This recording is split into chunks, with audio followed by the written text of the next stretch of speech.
We are Tatsuhail as Chow Chow. Today is me. Little language used. Today is kind of more of an explanation factor on why we're teaching, how we're teaching Lushootseed. Um, the main problem we're facing in Indian country is that there is a lack of language use.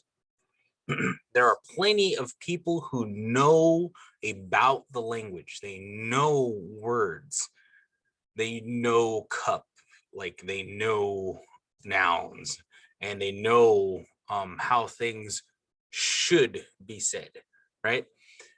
Now, going from that mindset, right? You think that there's people who know the language and they know about the language, but have little to no language use. The language is not spoken daily. They have it up here on a pedestal, right? And just up here on a pedestal, and there's like, all right, well, I'll look at it whenever I feel like it, and I'll use it, take it down, use it a couple times, right? And that's our main key problem. If we have anybody who knows the language, and anybody who knows the language should start using the language, right?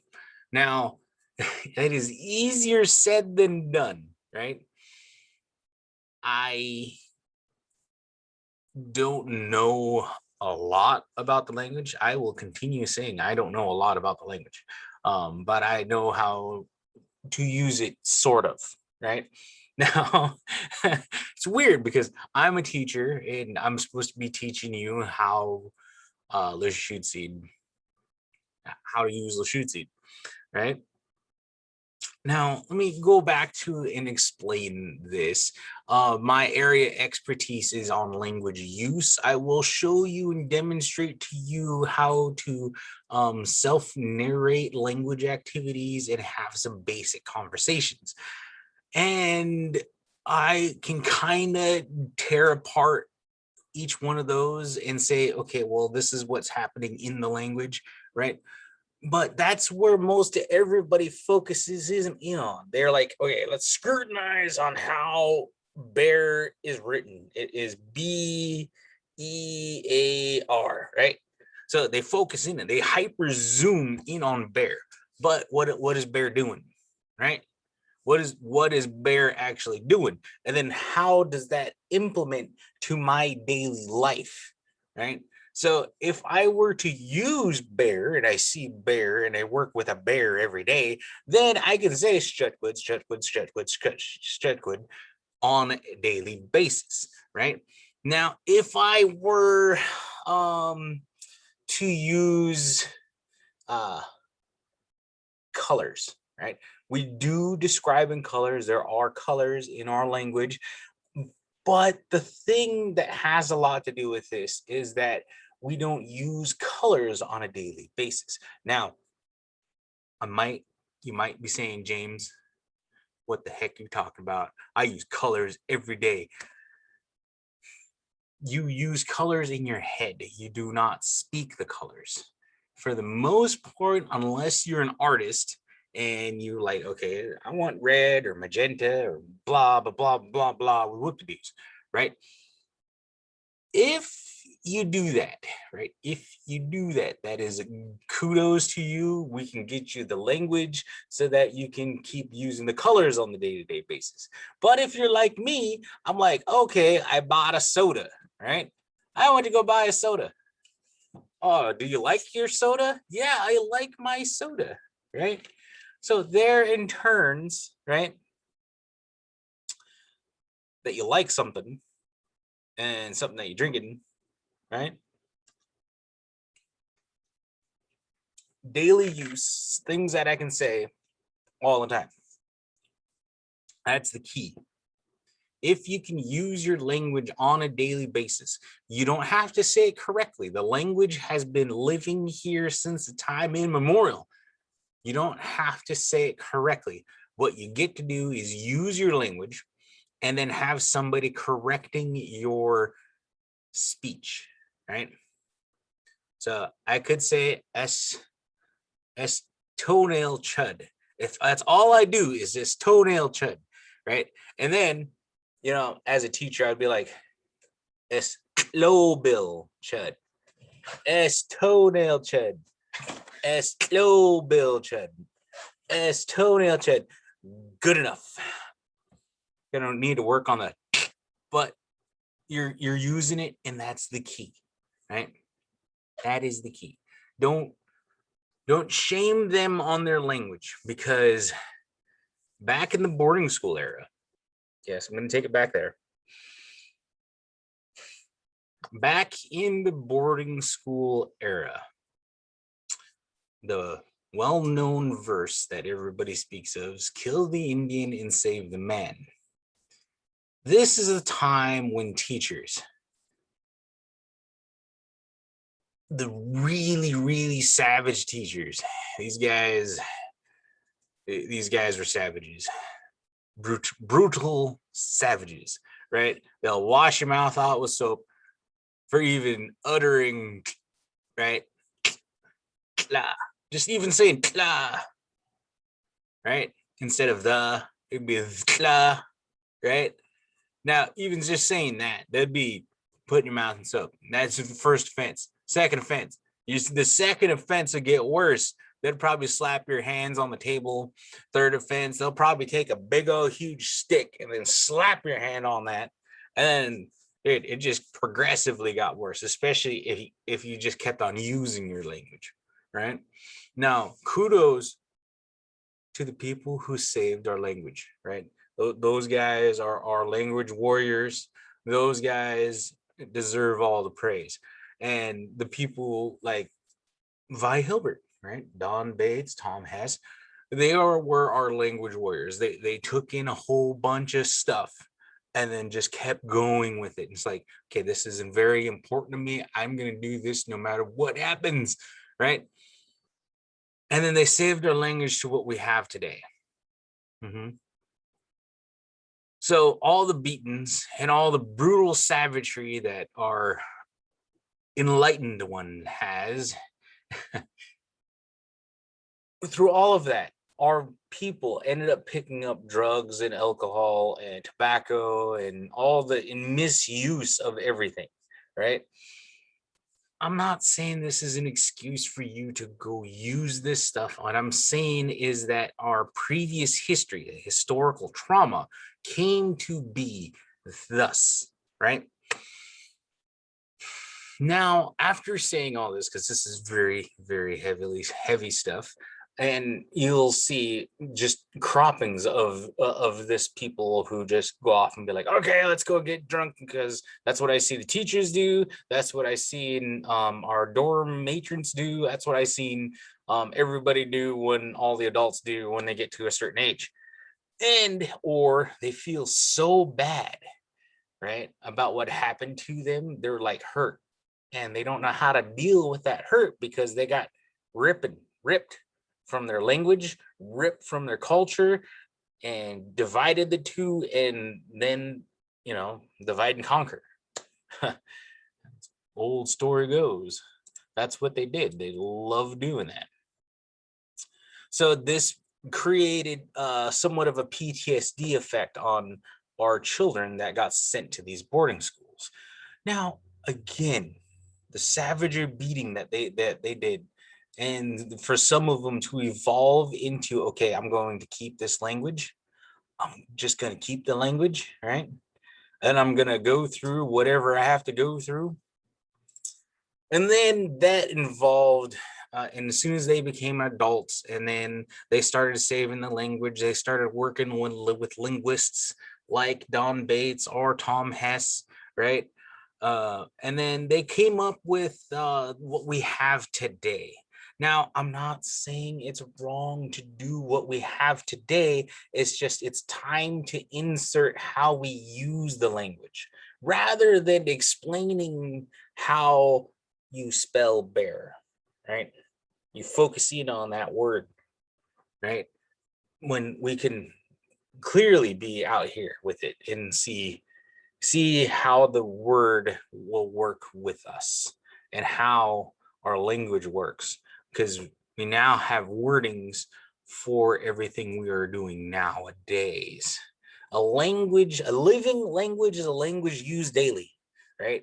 It is not a stagnant language. You don't have only one set of languages that you can use, and you can't add or subtract the words, right? That is called a stagnant language. We need a living language, right?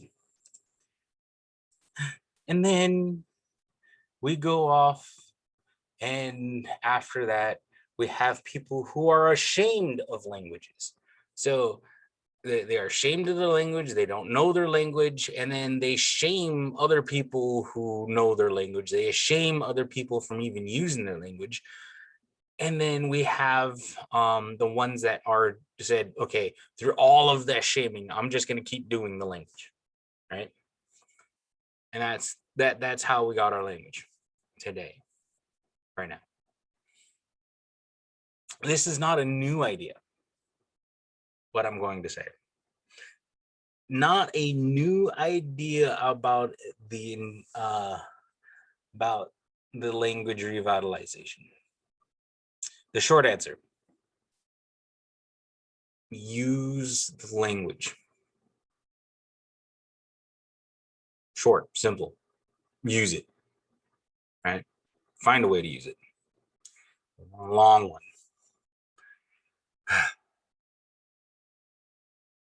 What is to be said in the language? What would you want to use in your language? What is relevant to you to use the language? What do you do on a daily basis? I wash my hands every day. Guaranteed once. More than that. But guaranteed once. So this is why we teach the washing our hands like one of the first things to do. Right? Because we do it every day. We want to wash our hands. Cleanliness has always been the Indian way. I mean, you know, it's always been. Be clean people. And this is not the only people. There's this group called the Maori. They're from New Zealand. The Maori people is like as canoeing people themselves. They do the hands-off approach, where they give the power to the students, and then they pretty much do the exact same thing I'm doing. They send people home with homework. They tell their whole family, their whole house, to do that language revitalization. And then they continue on in conversational Lushootseed or conversational Maori, right? Now, if you really want to learn about the Maori program, look up 100 Maori words every day New Zealand should know, or the Living House Maori, or something like that. And you'll see more context on how the Maori do it. Now, there's a way to take the good idea that the Maori has and implement it in yours. And my teacher, Dr. Zalmai Zaire, or Espli, language nests are defined as an immersion day care center, but rather as a physical location where the target language can live and breathe. All right. So language in nesting. So there's two definitions. One is nesting for where you nest the children. The other one is where you nest the language. You give the life force to the language.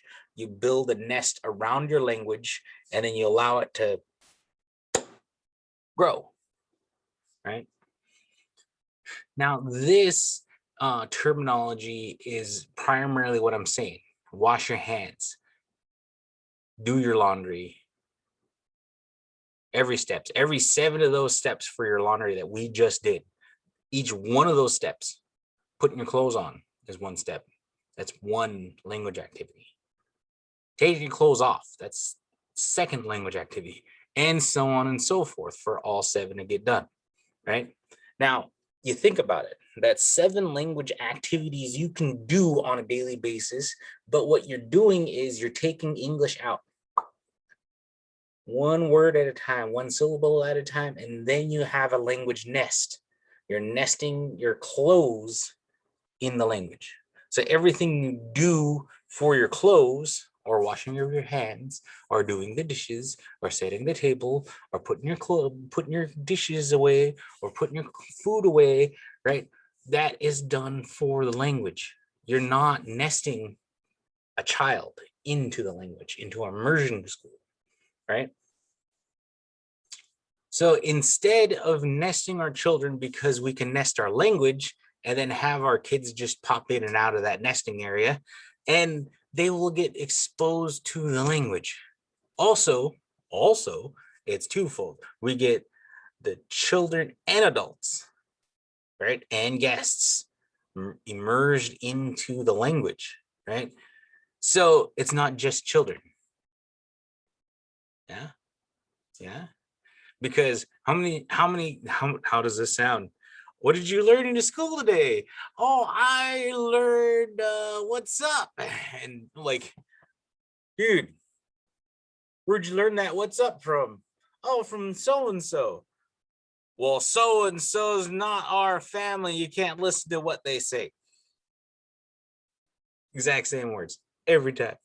I don't know how many times it got said to me that, you know, you learned wrong. This person doesn't know what they're doing, right? So in doing so, right, you give them, the people, the chance to be like, and you can be like, oh, okay, yeah. Well, what do you have? Well, I don't have anything for what's up, right? And be like, dude, I'm just gonna go with what this says then, and I'm gonna tell you what's up every time. Or in the other shoe is on the other foot. Okay, so this is your what's up.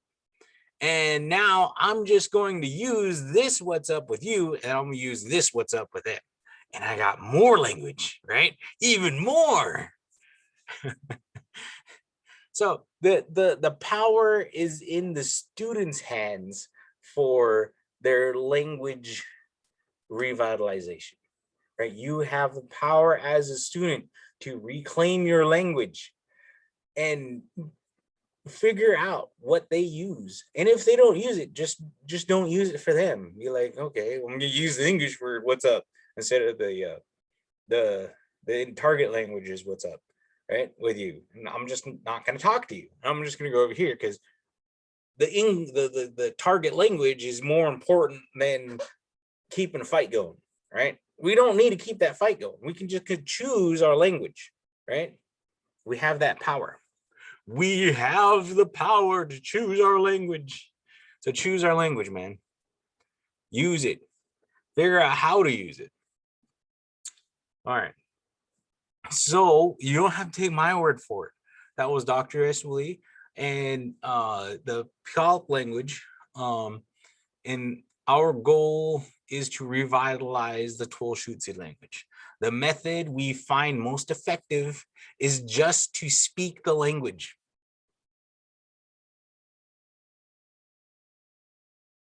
That's what the Puyallup language department does.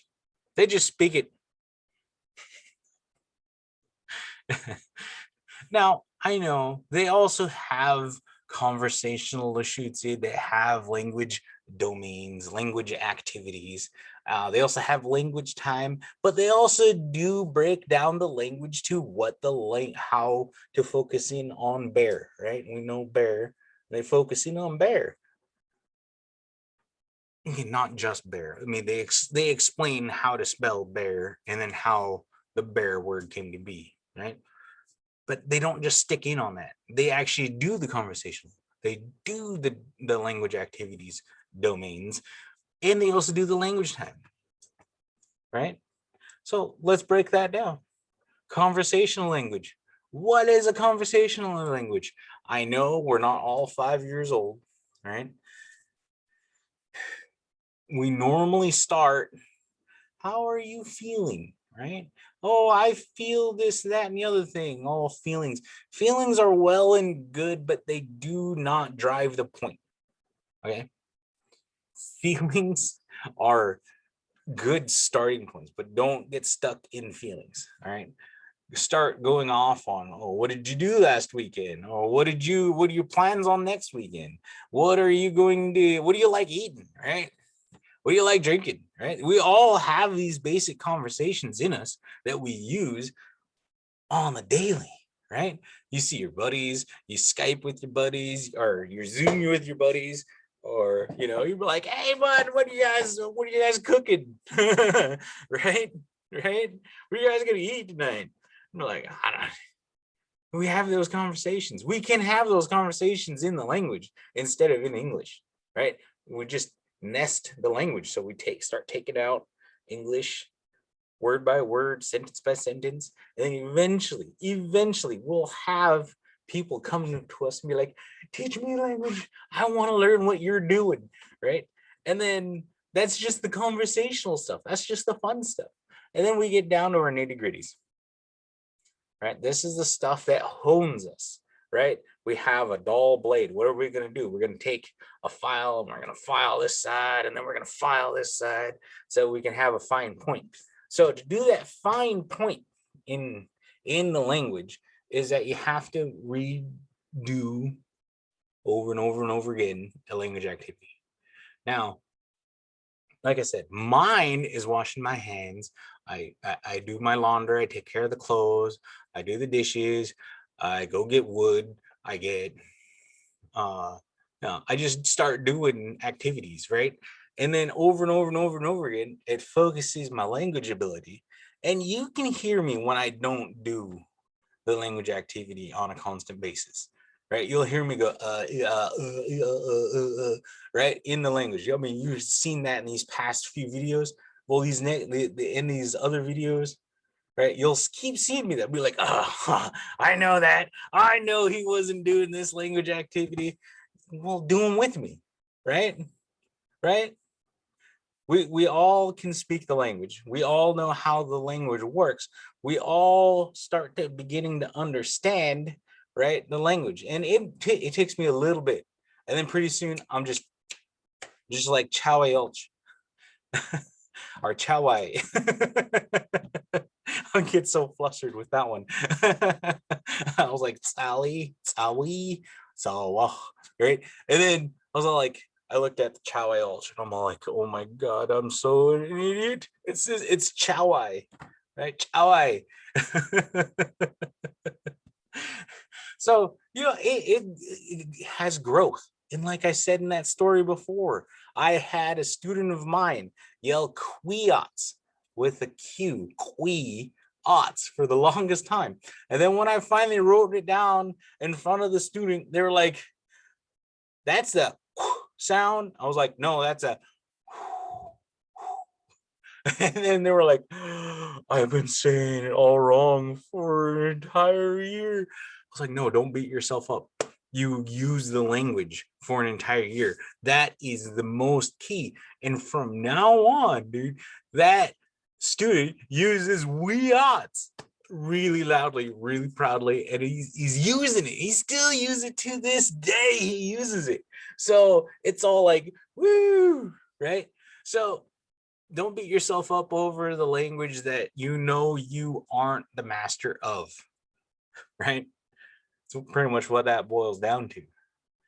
Don't beat yourself up over the language. Now, I know this all can't be possible, right? It can't be, because we never had a word for a computer. We never had a word for an airplane. Okay.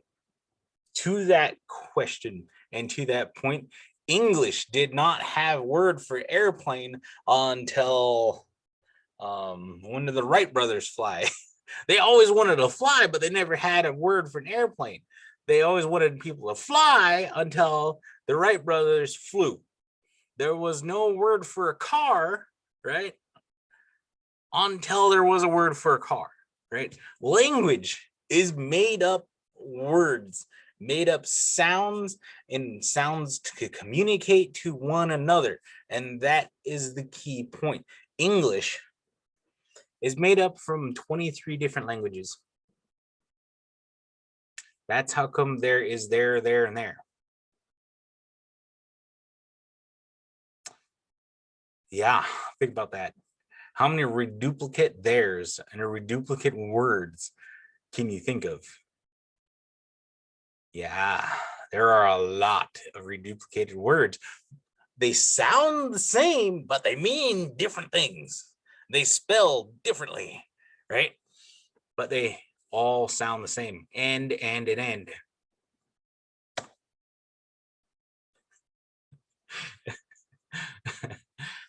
So all languages made up. It's just the point is to have a communication with the other person that you're talking to. And don't get me started on school. So school is not spelled SCHOOL. It's not spelled that way. When you spell it that way, you get shul. Shul. Shul. Not school. SKUL is how you spell school.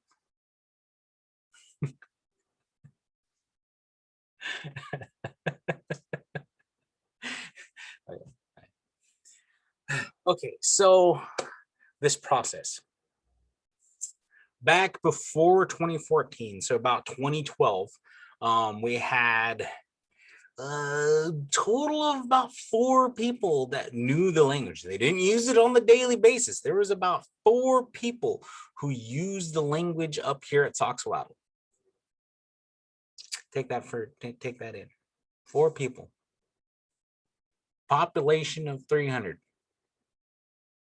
Right? Res population 24 houses by, you're talking about like maybe 120 people, right? That live on the reservation. Now we take that 4. Now, after I started teaching classes, we are now in 2021. Let's say about 10 years. Between there and now, we now have roughly around 46 people taking the classes. I had to take out the duplicates. I had to take out the duplicates from my sister's classes. And then we come up with number 46. 46 for a tribe that's only 314, 330. Turns out to be a lot. That is 14.65-ish percent who are using the language, down to 0 on a daily basis. On a daily basis, we're up to about 14.65 on a daily basis. That is 1,050% up from just the 4 people who knew the language. And this is just taking it into the house. This is just having those basic conversations. This is just having those language domains, language activities, right? Now, what did I say before? I said there is a language falling out. There are tribes out there that are getting scared because they are starting to lose their language, right? People would rather use the English than their target language, than their language. It's scary. Scary on many levels. So language use is key to bring that back, right? Because we can start speaking in code. And those people who don't know what we're saying, we know what we're saying, and they don't know.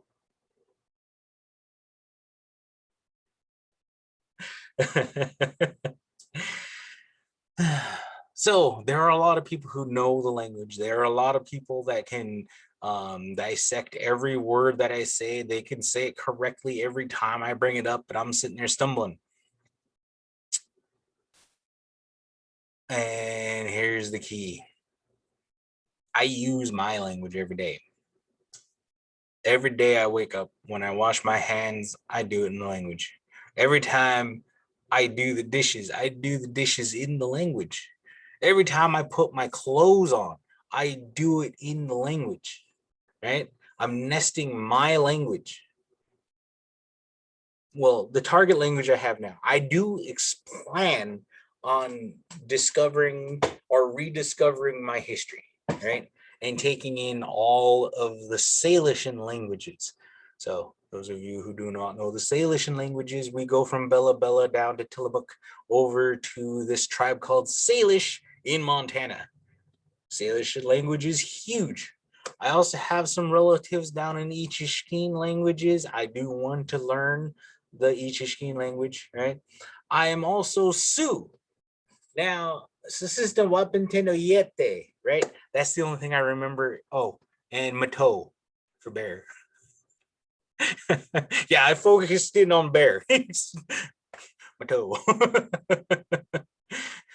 And you know, that is fine. Oh, Matone Mazaska. Sorry. Can't forget the almighty dollar. I mean, come on. Oh, and Wombly. So, Mato Wombly Mazaska, the bear who walks in money. No? No, let's not do that.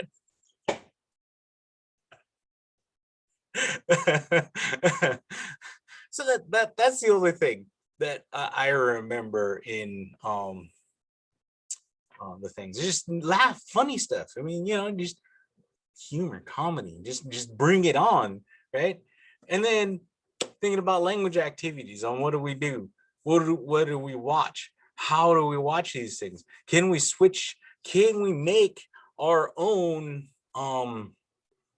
soap operas, the Indian soap operas, and make them in the language, right? Can we make our own video presentations on what new cars are out? Or let's give our own review on our food that we have in the casinos, right? These are all just not being done because we want to watch somebody else do something in not our native tongue, right? In our own house. Language use, guys. That's all I'm saying. Use your language. You know language, figure out how to use that language on the daily, and you'll be awesomer for it. And don't get grumpy at me too much because I'm just this is just the dead zone between there's no classes this week because we're supposed to be testing. Remember, we're supposed to be testing people for teacher certifications and language proficiency tests. And that's pretty much all I wanted to do is just kill time today by talking about language use rather than language knowledge, right?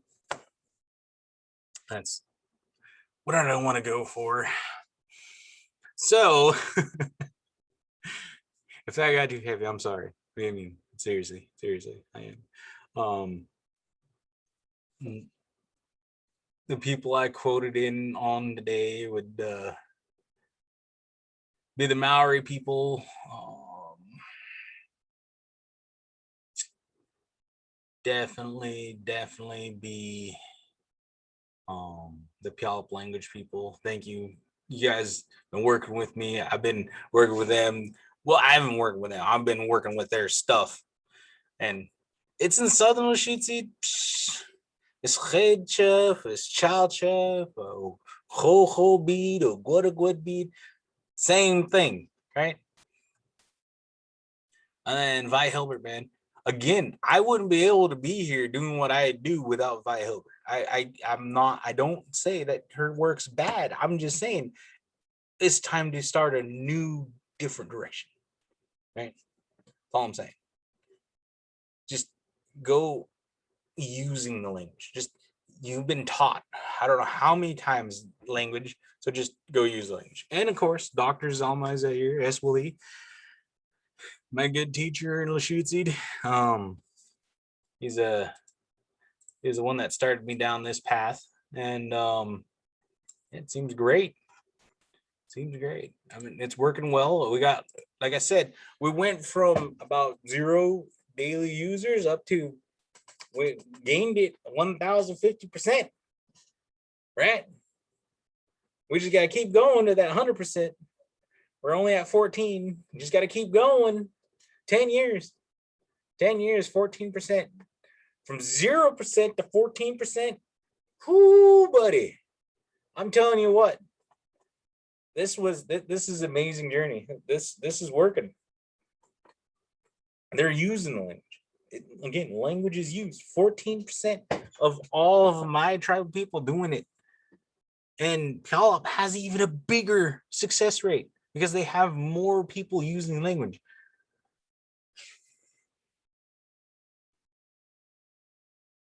So please like, comment, subscribe, right? Please do it. Please start using your language. You'll be more happier. I mean, I'm happy every time I use my language. Makes me happy, right? All right. Oi. Lushootseed, hatch, pause, slobs, boot, take, boot, chop.